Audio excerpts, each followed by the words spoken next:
Far out in the Pacific Ocean, where azure waves meet white sandy beaches, lies the island nation of Kiribati. This place, like something out of a travel postcard, holds not only natural beauty, but also unique cultural traditions that can sometimes surprise and even shock an unprepared observer. One such tradition, actively discussed online, concerns marital relations and women's freedom to choose a partner. Is it true that in Kiribati, a wife can change her husband every week? And if so, what historical, social, and economic factors lie at the heart of this unusual practice? To understand this issue, we'll embark on a fascinating journey through the Kiribati archipelagos, exploring their history, culture, and social structure. We'll examine how the unique conditions of island life influenced the formation of marital traditions and how they are changing under the impact of modern globalization. Are you ready to learn more about this amazing corner of the planet and its unusual customs? Kiribati is an island nation consisting of 33 atolls and islands scattered across a vast territory in the Pacific Ocean. Geographical dispersion and relative isolation contributed to the formation of unique cultural characteristics on each island. However, despite the differences, there are a number of common traits that characterize Kiribati culture as a whole. Traditional Kiribati society is built on kinship ties and a communal way of life. Family plays a central role in everyone's life, determining their social status, economic position, and even political views.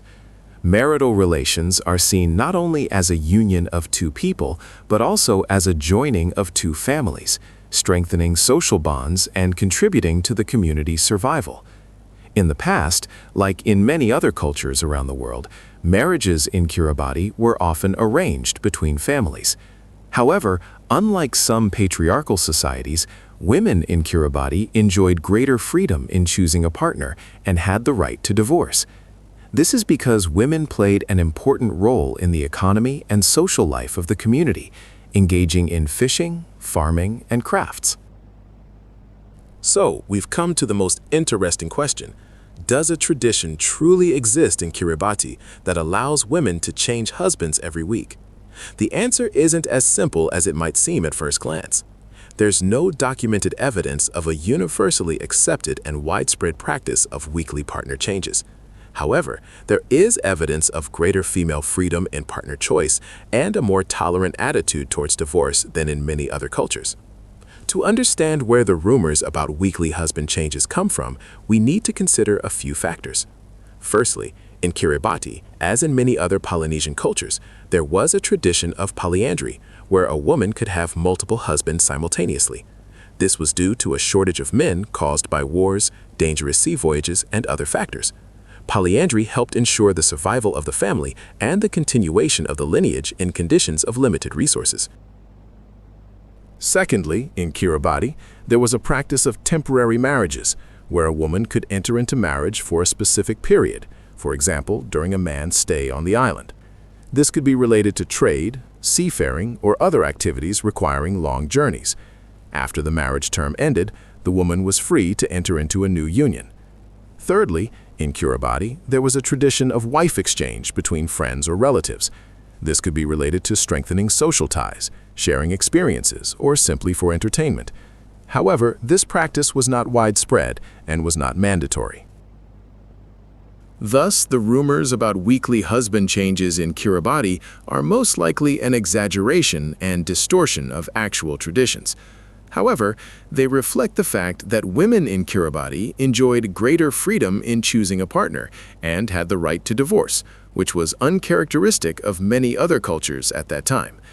These unique social adaptations help us understand the evolution of human communities and the influence of the environment on cultural development. It's worth noting that marital traditions in Kiribati, like in many other cultures worldwide, are undergoing changes under the influence of modern globalization. The spread of Christianity, the development of education and tourism, as well as the influence of Western culture, are leading to a gradual abandonment of traditional customs and the adoption of new norms and values. Currently, monogamous marriages are becoming increasingly common in Kiribati. while polyandry and temporary marriages are gradually becoming a thing of the past. However, respect for women and their right to choose remains an important part of Kiribati culture. Comparison with other cultures helps us better understand the uniqueness of Kiribati's marital traditions. In many patriarchal societies, women were long in a subordinate position and did not have the right to divorce. In some cultures, marriages were arranged solely between families, without considering the wishes of the newlyweds themselves.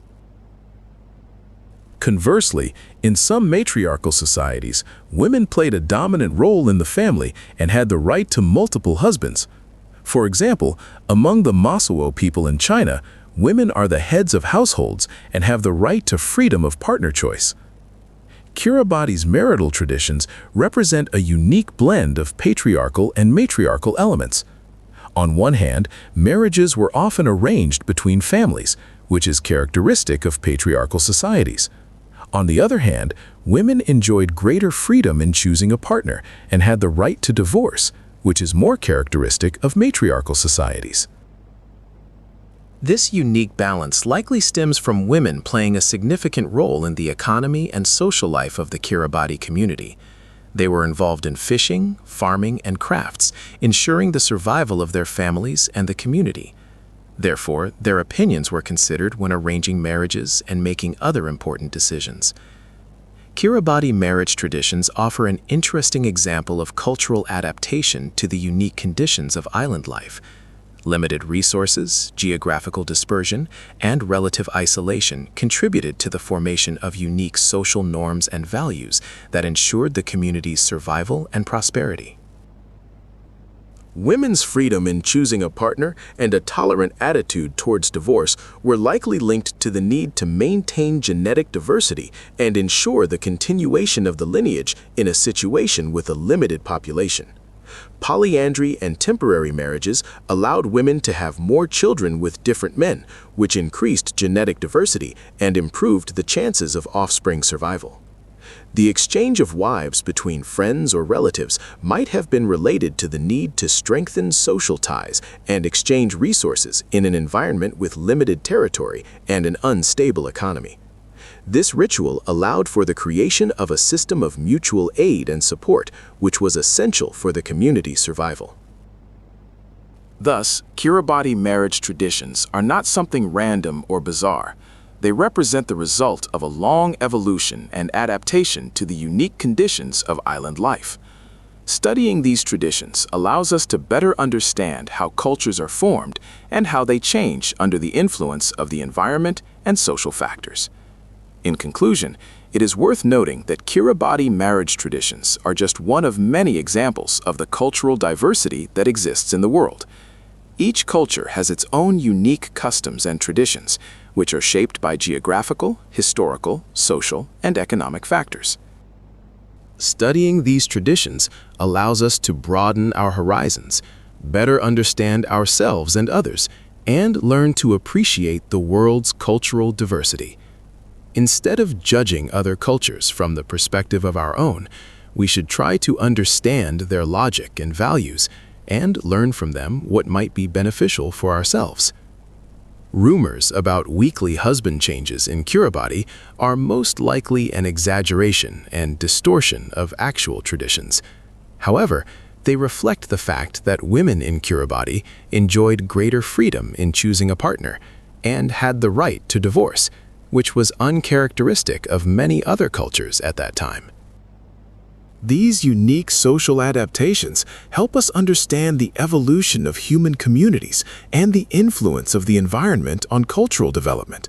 Studying these traditions allows us to better understand how cultures are formed and how they change under the influence of the environment and social factors.